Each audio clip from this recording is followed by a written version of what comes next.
కాకినాడ జిల్లా జగ్గంపేటలో జగనన్న కాలనీకి మంజూరైన 2.58 కోట్ల నిధుల వినియోగంపై సమగ్ర విచారణ చేపట్టాలని ఆంధ్రప్రదేశ్ రైతు కూలీ సంఘం రాష్ట్ర ప్రధాన కార్యదర్శి కర్ణాకుల వీరాంజనేయులు డిమాండ్ చేశారు. జగ్గంపేట దివానం తోటలో సుమారు 3,000 మందికి ఇళ్ల స్థలాలు కేటాయించిన ప్రాంతంలో రైతు కూలీ సంఘం ఆధ్వర్యంలో లబ్ధిదారులు ధర్నా నిర్వహించారు.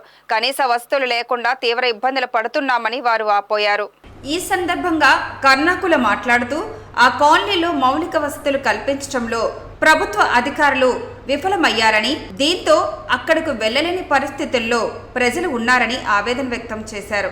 జగనన్న కాలనీ డెవలప్మెంట్ కోసం గత ప్రభుత్వంలో మంజూరైన 2,58,65,000 రూపాయలను అక్కడక్కడ తూతూ మంత్రంగా మట్టి రోడ్లు వేసి బిల్లులు చేసుకున్నారని విమర్శించారు.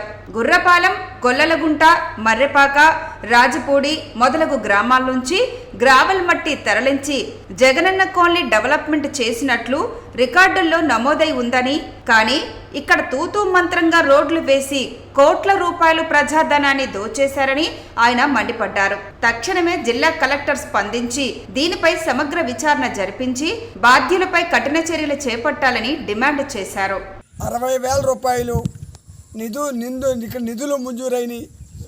ఈ డబ్బులు కూడా మరి అసలు ఎన్ని వచ్చినాయి, ఎన్ని రాలేదు, ఇందులో ఎన్ని కోట్లు ఈ రాజకీయ నాయకులు కాంట్రాక్టర్లు నొక్కేశారో మాకైతే తెలియదు. కానీ అసలు జగనన్న కాలనీకి వర్షం వస్తే బాడి, బురద, నీరు, దోమలు, ఈగలు, పాములు, మలేరియా, టైఫాయిడ్ అంతా రాజ్యం వెళ్తుంది ఇక్కడ.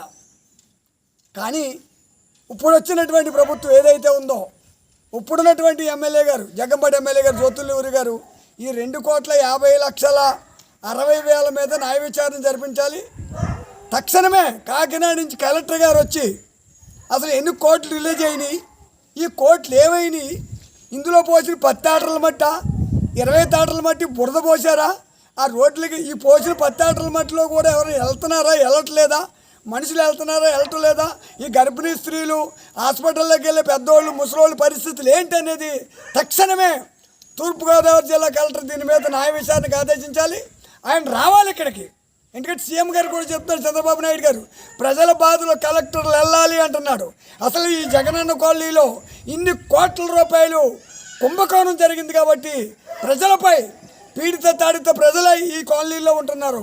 వీళ్ళకి వెళ్ళడానికి కానీ, రావడానికి కానీ, ఏం చేసుకోవడానికి కానీ దారి లేకుండా ఉందని ఆంధ్రప్రదేశ్ రైతు కూలీ సంఘం ఈ సందర్భంగా ప్రస్తుతానికి తెలియజేస్తున్నాం.